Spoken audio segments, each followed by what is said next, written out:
Hello and welcome. We should be thanking God that God is administering sense among the defenseless, and that is us from the south. A few days ago, I made a video with regard to the governor of Kaduna State, who came out in a video and said he has tested positive to the COVID-19 virus. Some will say COVID-19 or COVID-19, but I choose to say COVID-19.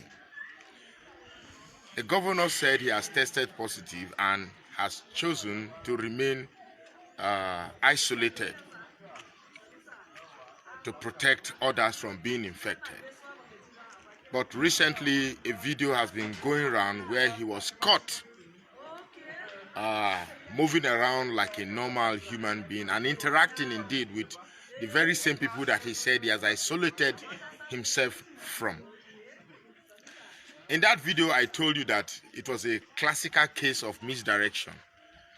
It was a video just to, shape your mind to tell you that those who we already know have the virus are also looking like him, so that in the future when we are asking questions, where is this man, where is this man, they say, he's in isolation. After all, the governor too, you see, he's in isolation. Now, that does not mean everybody who comes forward to say he's positive is not positive, but in the case of the Kaduna State governor, there's a classical case of misdirection there. And listener cough now catch me, I know say I don't catch the thing too. So yesterday I was making a video, but the network seemed very bad. I don't know if they are now hacking into my video, but the videos it clearly shows that some people are making an attempt to hack into the to my videos.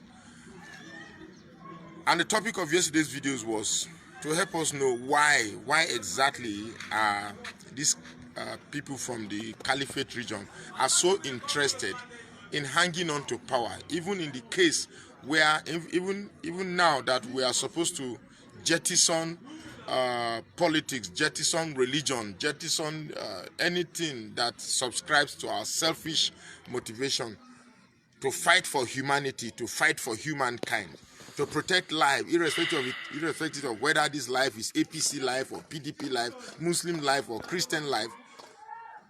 But these people have chosen to use this very precarious time to up their political intrigues, their political geometrics, as I would always say.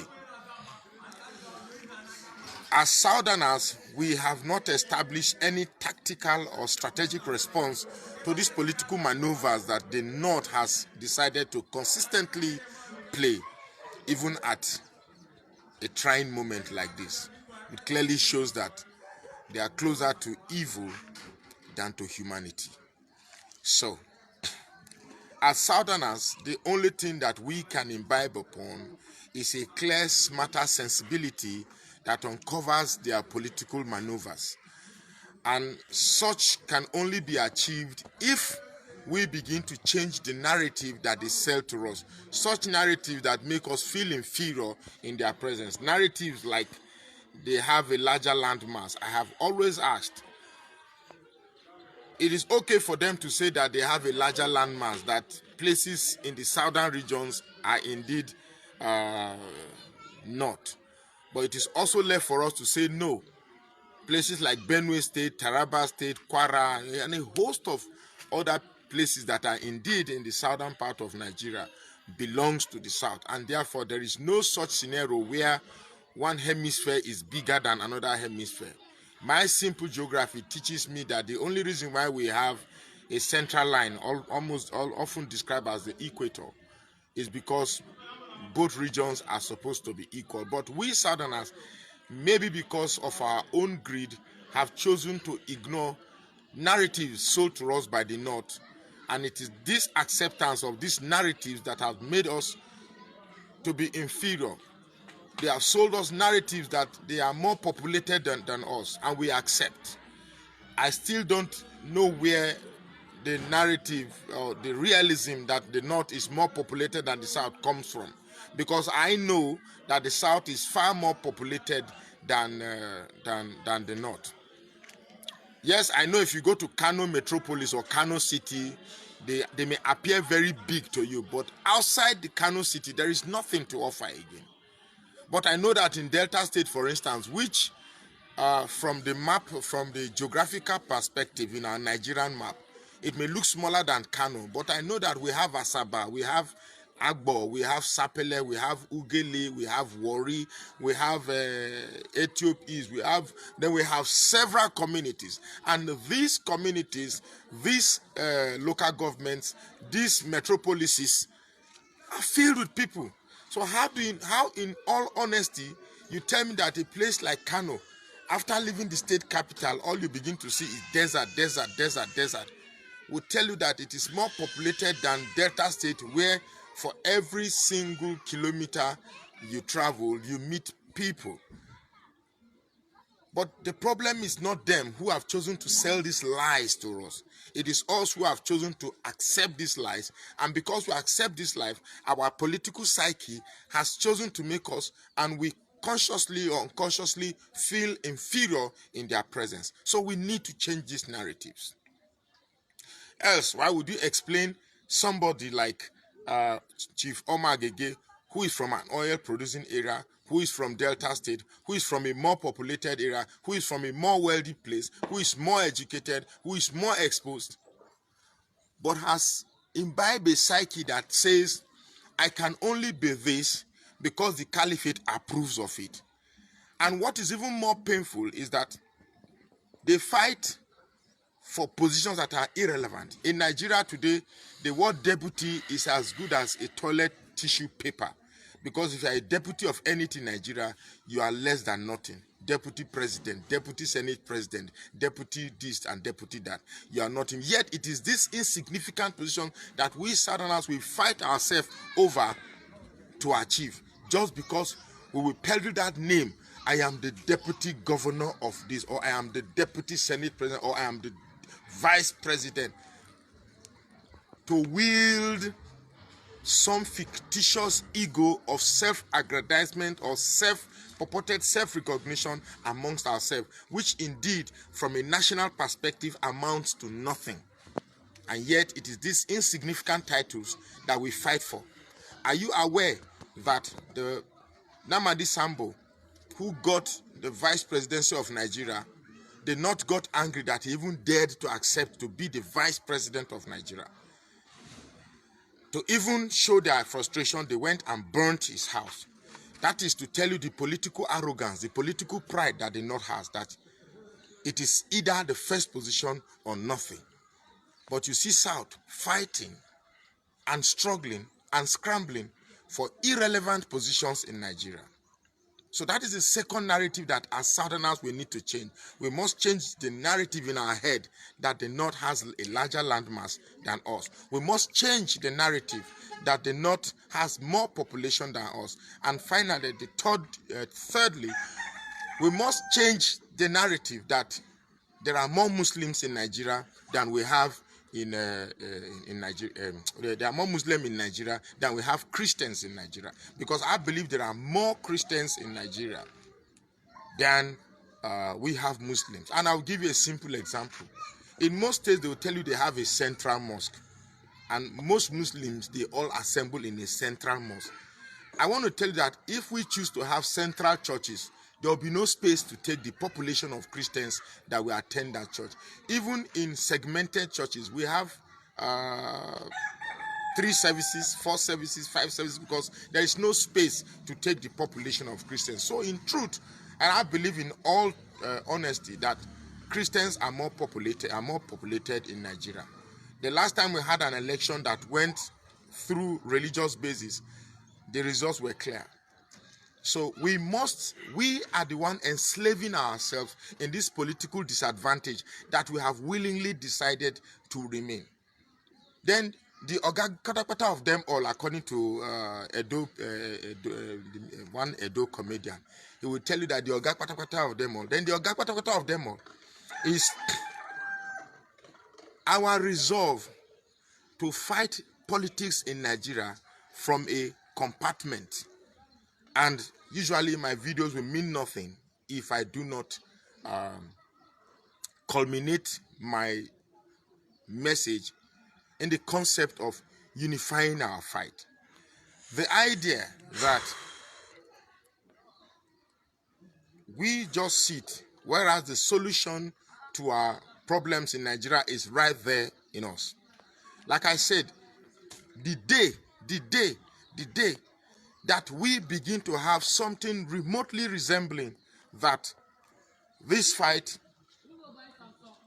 is pervasive, is all inclusive. The narrative of the Igbo man is the same thing with the narrative of the Yoruba man. It's the same thing with the narrative of the Edo man, and the same thing with the narrative of the Ijaw man. By the time all the total ethnicities in that region begin to express a single narrative, that this is what we want.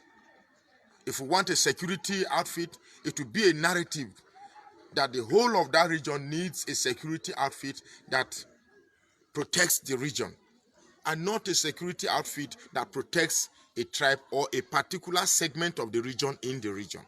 So we must begin to imbibe a psychological mentality that transcends our already assumed ethnicities.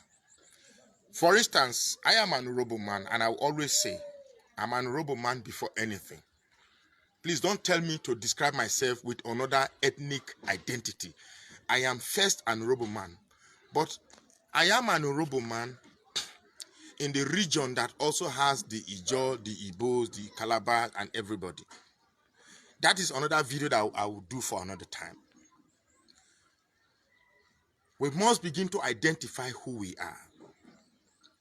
We are one people uniquely placed in a region. Now, the southeast region, a lot of people from my Urhobo brothers have called me that I should stop describing myself as southeast, but I'll make another video purposely for that. Because if we do not change our narratives, we will begin to unconsciously imbibe ourselves in a disadvantaged